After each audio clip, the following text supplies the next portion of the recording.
bonjour à nouveau. Bienvenue dans la troisième partie de notre quatrième exemple d'application axée sur la gestion de projet. Dans cette capsule, nous explorerons des requêtes SQL liées à la participation des développeurs dans des projets. De l'identification des développeurs sur des projets avec précisément 3 composants logiciels à la compréhension de leur participation globale au projet. Alors comme toujours, prenez une feuille et un stylo et c'est parti. Donc rappelons la base de données de gestion de projet. Donc comme toujours, cette base de données contient 4 tables: développeurs, projet, logiciel et réalisation. Donc on a une relation entre développeur et réalisation. Aussi on a une relation entre projet et logiciel. Et finalement, on a une relation entre projet et réalisation. Donc voici la représentation textuelle. Donc comme toujours, développeur, projet, logiciel et réalisation. Donc les informations précédées par dièse, ce sont des clés étrangères. Les informations en vert, ce sont des clés primaires. Par contre, dans la table réalisation, donc numproj, numdev, c'est une clé primaire composite et contient 2 clés étrangères. Donc en même temps, c'est une clé primaire et aussi ce sont des clés étrangères vers la table développeur et la table projet. Donc le travail à faire, c'est comme toujours écrire des requêtes SQL pour récupérer les informations suivantes. Donc la première information, c'est la liste des développeurs ainsi que le nombre de projets dans lesquels elles sont appliquées. La deuxième question, ou bien la deuxième information, quel est le nombre de projets réalisés par chaque développeur en 2021? Et la troisième information, afficher les numéros et les noms des développeurs qui ont participé dans tous les projets. Donc cliquez sur pause, essayez de trouver une solution avant de continuer. Nous voilà de retour. On va commencer par la première question. Liste des développeurs ainsi que le nombre de projets dans lesquels elles sont impliquées. Donc d'où vient cette information? C'est tout simplement à partir de la table réalisation, puisque dans la table réalisation, on stocke les informations sur la participation des développeurs dans des projets. Donc on a numdev qui participe dans le projet numproj. Donc cette participation est extraite à partir de la table réalisation. Donc on va utiliser la représentation tabulaire comme toujours. Donc les informations, les conditions et les tables. Donc les informations qu'on veut afficher, c'est tout simplement les informations sur le développeur, donc par exemple numdev, et le nombre de projets, nbproj. Donc la table qu'on a besoin, c'est tout simplement la table réalisation. Donc puisque dans la table réalisation, on a l'information numdev. Et à partir de cette table, on peut calculer la participation des développeurs. Et pour faire le calcul, donc qu'est-ce qu'on a besoin? C'est tout simplement classifier les enregistrements selon le numéro de dev. Donc une fois les données sont classifiées, donc on peut calculer le nombre de projets. Et pour calculer le nombre de projets, donc on a besoin d'utiliser count. C'est pour compter le nombre de lignes dans chaque classification ou bien dans chaque groupe. Donc la classification est effectuée en utilisant la clause groupBy. Donc voilà, on a les informations nécessaires pour écrire la requête. Donc select from groupBy. Donc puisqu'on a une classification, donc on va utiliser la clause groupBy. Donc from la table réalisation, les informations affichées, c'est numdev, ainsi le nombre total de projets. Donc le nombre de projets, c'est tout simplement count, étoile, as, nbproj. Et groupBy quoi? groupBy numdev. Donc voilà. Maintenant on exécute la requête. Donc voici le résultat. Donc par exemple, le numéro développeur 1 a participé dans 5 projets. Le développeur 2 a participé dans 4 projets. Le développeur 3 a participé dans 5 projets. Et ainsi de suite. Par exemple, le développeur 5 a participé dans 2 projets, ainsi de suite. Donc, pour vérifier, on va vérifier pour le développeur 2 et on va voir si le résultat c'est 4 ou pas. Donc, on va afficher les participations de développeur 2.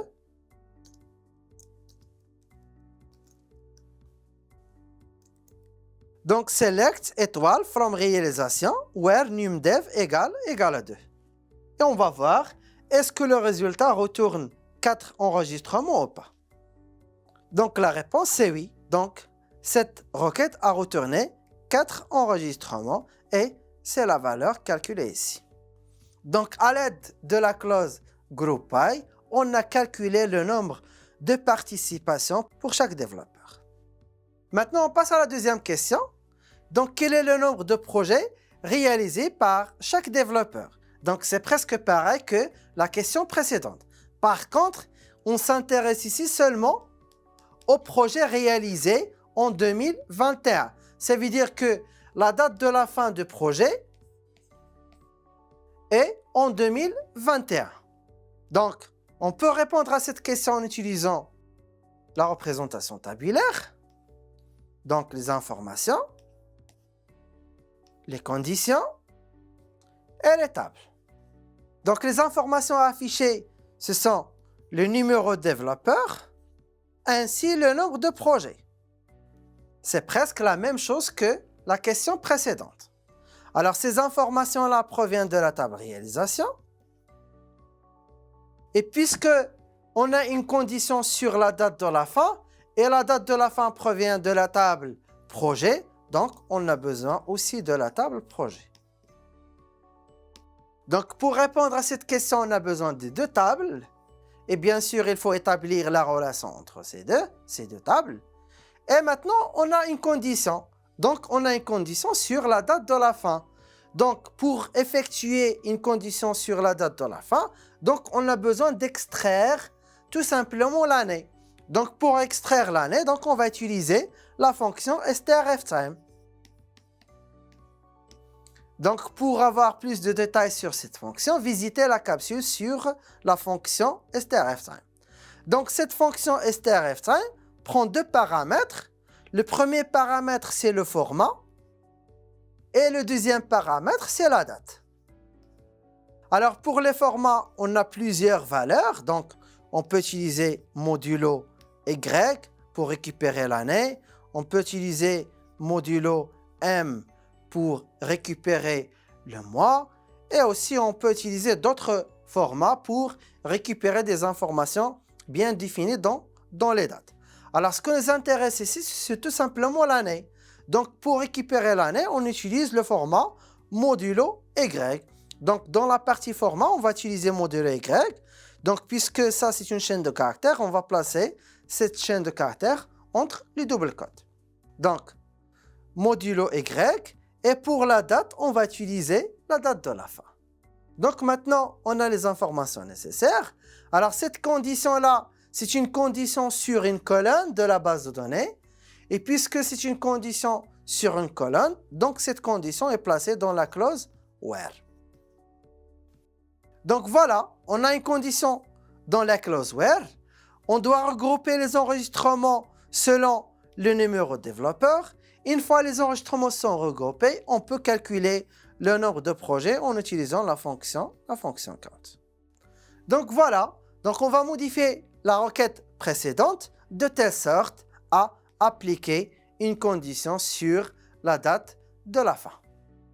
Mais avant de modifier la requête, donc voyons un exemple pour afficher ou bien pour extraire l'année à partir de la date de la fin. Donc on va faire select strftime modulo y date de la fin et on va afficher aussi la date de la fin from la table projet.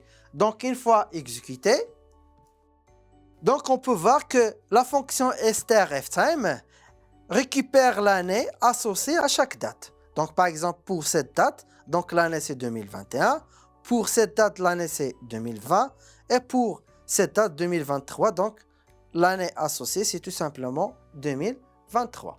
Donc strftime modulo y, c'est la fonction utilisée pour effectuer la condition sur la date de la fin.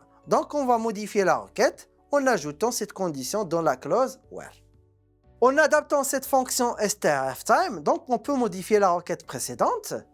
Donc, l'autre table, c'est la table projet, donc pour récupérer la date de la fin. Donc, réalisation R, join, projet. Donc, puisqu'on a besoin des informations des deux tables, join projet P, on, p.numProj égale r.numProj. Donc, c'est tout simplement la condition de jointure. Et puis, on va ajouter la condition where. La condition sur la date strftime. Donc, pour récupérer seulement les projets réalisés en 2021. Donc, where strftime, entre parenthèses. Donc, le format, c'est modulo Y.